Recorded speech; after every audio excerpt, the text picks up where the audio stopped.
perspectiva meramente do lado humano. Então, o que foi que eu estava falando para vocês sobre a tese do Jesus histórico? A tese do Jesus histórico, ela tenta esvaziar todas as questões divinas relacionadas com Jesus de Nazaré, porque aquelas questões divinas do Jesus de Nazaré, elas são mitologias que fizeram em torno daquele personagem.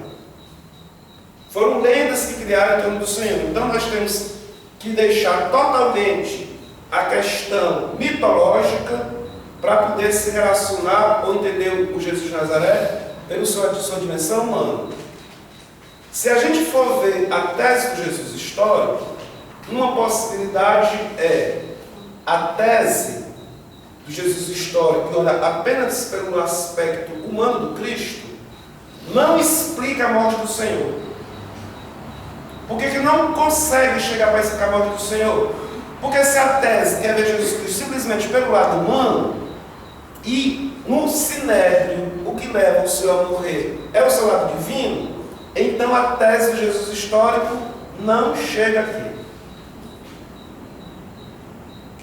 Não se consegue administrar por que o Senhor morreu por dimensão humana. Então nós vamos ter que esvaziar a dimensão divina e encontrar de fato um motivo político, necessariamente ou apenas humano, para poder justificar o que aconteceu com o Senhor.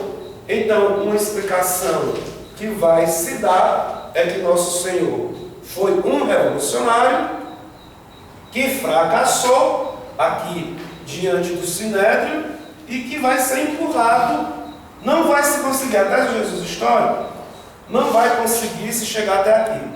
Porque, como eu disse para vocês ontem, é uma tese que é apenas do lado humano, que é o lado divino do Senhor. Outra coisa que nós podemos ter é do pessoal do Jesus histórico. Não, mas isso aqui já é uma interpretação sobre a pessoa do Senhor. Essa leitura da morte do Senhor já é uma interpretação da comunidade. Não podemos considerar que, de fato, o motivo da morte do Senhor tenha sido a blasfêmia. Mas vocês prestem atenção, gente. Não é? Eu não peguei o João no Sinédrio. Jesus no Sinédrio de João. Só um instante.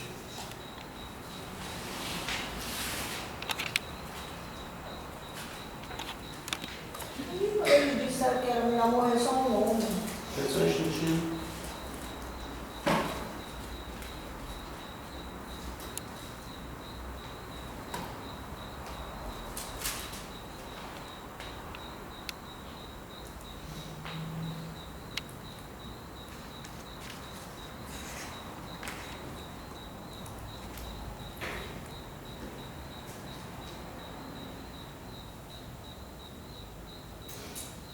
Diante do sumo sacerdote também. Lá diz, no João 18:19 diz: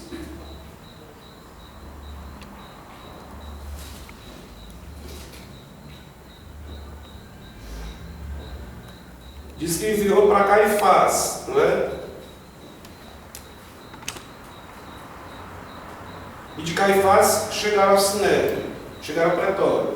Então, o que nós temos aqui? Nós temos dentro dos três evangelhos, dos sinóticos, que são considerados mais antigos, o tema da blasfêmia, que então tem, de um certo modo, um peso histórico. Nós não podemos desconsiderar que o Cristo foi, em determinado momento do Sinédrio, sendo acusado de blasfêmia. É um testemunho de três evangelhos que nós temos aí. Agora, nós temos de todos os quatro evangelhos que a acusação diante de Pilatos foi uma acusação política. É interessante que Pilatos, pelas as narrativas que nós temos de Flávio José, por exemplo, que eu apresentei o texto hoje para vocês, vai dizer que Pilatos era uma pessoa do Império de César, que quando tinha uma sublevação das massas, ele respondia com mão de ferro. Ele botava para quebrar. Ele não deixava a coisa dar por, vamos dizer, por nada. Então é estranho que Pilatos, que era uma pessoa responsável, que respondia por César na região, era uma pessoa que respondia de uma forma tão pesada às subversões, que ele não tenha se deixado levar por esse tipo de discurso dos judeus.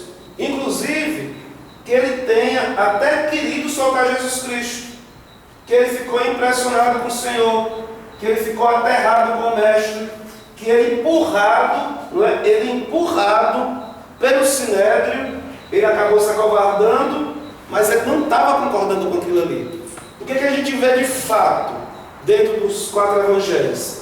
Quem empurra o Cristo para a morte não é de fato Pilatos.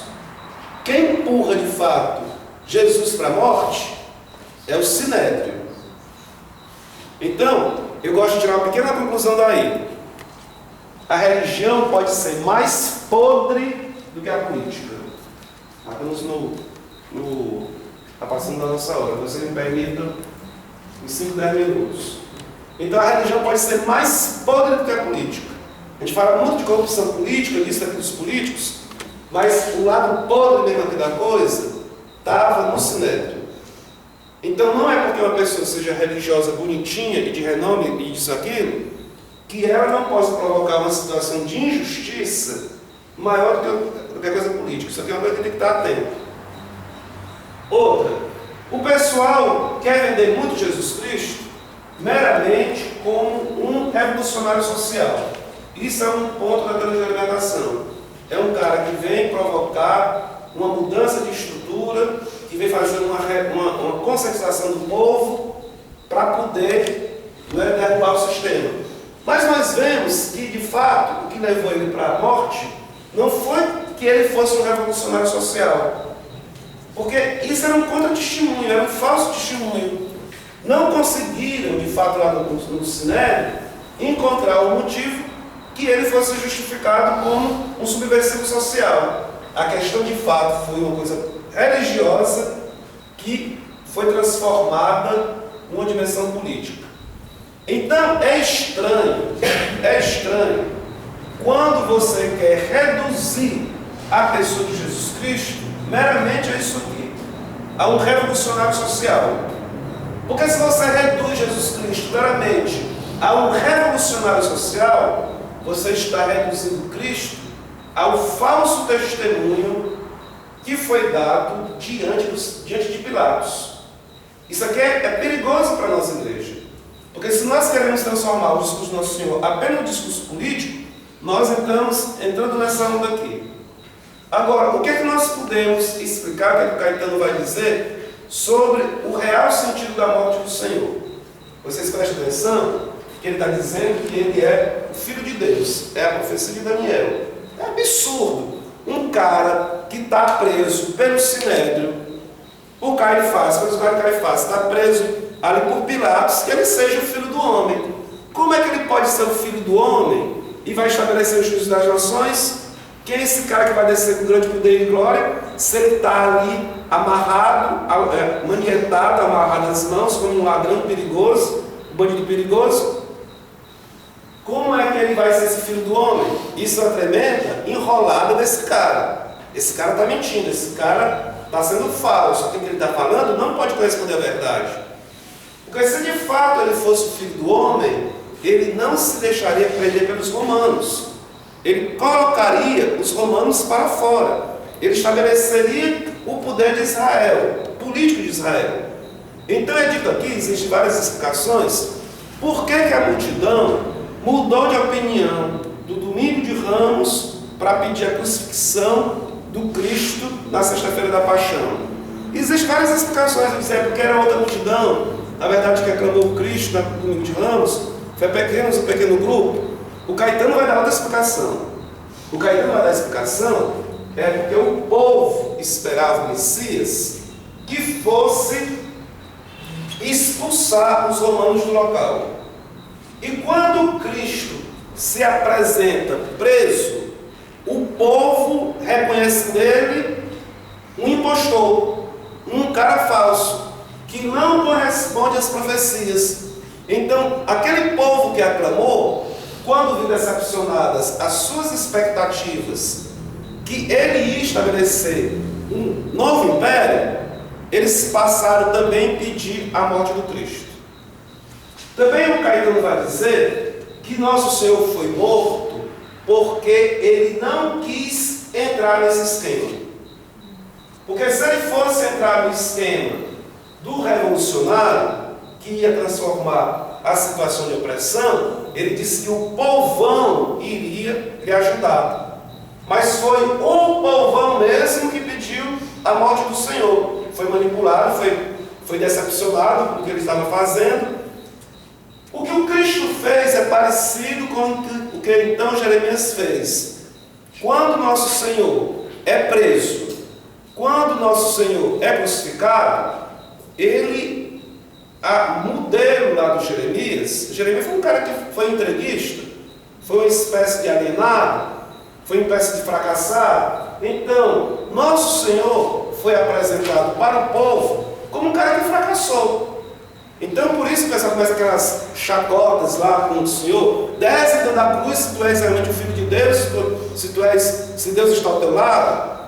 Então, o que levou, segundo Caetano, o Cristo para a morte, foi que nosso Senhor não entrou no esquema da teologia da libertação da sua época. Porque se ele fosse entrar no esquema da teologia da libertação da sua época, fosse simplesmente fazer uma subversão social, provavelmente o povo teria o acolhido. E ele é acusado falsamente dessa subversão social que ele não fez. Então fica para nós a grande pergunta: e que libertação foi essa que o Cristo veio trazer? Porque se o Senhor, não é? Se o Senhor é o Messias, se o Senhor é o Filho do Homem, e veio fazer uma nova aliança com o seu povo, que aliança, que libertação foi essa que o Cristo fez, que ele acabou morrendo em morte de cruz? Então, a morte de cruz é um escândalo para os judeus. Porque a morte de cruz simboliza um retorno à escravidão do Egito. Então, o que nosso Senhor está fazendo dentro do seu ministério é como se fosse um passo para trás dentro de tudo aquilo que o povo de Deus viveu. Mas aí nós temos várias observações que o Caetano vai falar. A cruz era o sinal da fatalidade, era o sinal da morte. Quando Cristo assume a cruz, aquele sinal mais fatalístico que existe na vida, porque é fatal, não tem para onde correr, todo mundo vai morrer. Já escuta isso, não tem coisa mais sábia na vida do que a morte. Então ele vai transformar a coisa fatalista em uma redenção. Ele liberta a humanidade daquele fatalismo. Porque quando ele assume a morte, não é? Ele nos ensina que a morte é um caminho para a vida. Ele vai nos ensinar que a cruz é um caminho de ressurreição. Então nós vamos concluir aqui, parar por aqui, tá bom? A hora já está avançada. O que nós precisaremos aqui para concluir o nosso encontro era a gente refletir sobre o significado da cruz dentro dessa libertação que o Cristo veio trazer. Porque se a gente não entende o significado da cruz, a gente não entende de fato essa aliança que o Cristo veio realizar conosco. Eu não vou avançar na hora porque exige tempo. Vamos fazer o seguinte: eu vou ainda acrescentar um dia de reflexão na terça-feira da próxima semana. Quem puder vir, vem conversar com a gente, vem trocar essas ideias. Também quem não puder vir, pega as reflexões do Caetano que estão no texto, na apresentação dele, do significado, do que significa essa morte de cruz e a vitória do Cristo também na cruz, para que a gente possa abraçar essa nova aliança e essa libertação profunda que Deus vai trazer para o seu povo. Vamos dar uma concluída. Alguém pode vir terça-feira, por acaso? Vamos fazer um esforçozinho para vir terça-feira, para ver se a gente pode concluir. Esse mesmo horário, né? Esse mesmo horário. Tá bom? Se a gente dá um pouco de terça-feira, para poder fechar as ideias. Então, pessoal, vamos dar uma encerrada aqui essa noite, essa semana. Eu agradeço a paciência, não é, de ter feito esse corre-corre para poder chegar até aqui.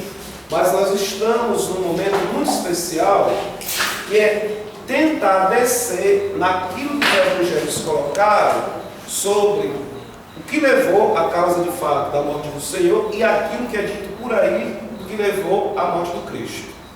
Nós pedimos a bênção de Deus, nosso Senhor, pelas dessa da Virgem Maria, para que nós possamos cada vez mais mergulhar no mistério do seu Evangelho, da sua morte e da sua ressurreição. Ave Maria, cheia de graça, o Senhor é convosco. Bendita sois vós entre as mulheres, e bendito é o fruto do vosso ventre, Jesus. Santa Maria, Mãe de Deus, rogai por nós, pecadores, agora e na hora de nossa morte. Amém. Em nome do Pai, do Filho e do Espírito Santo. Boa noite para todos, gente. Quem quiser que vai acabar o aqui por aí, já tem ali atrás.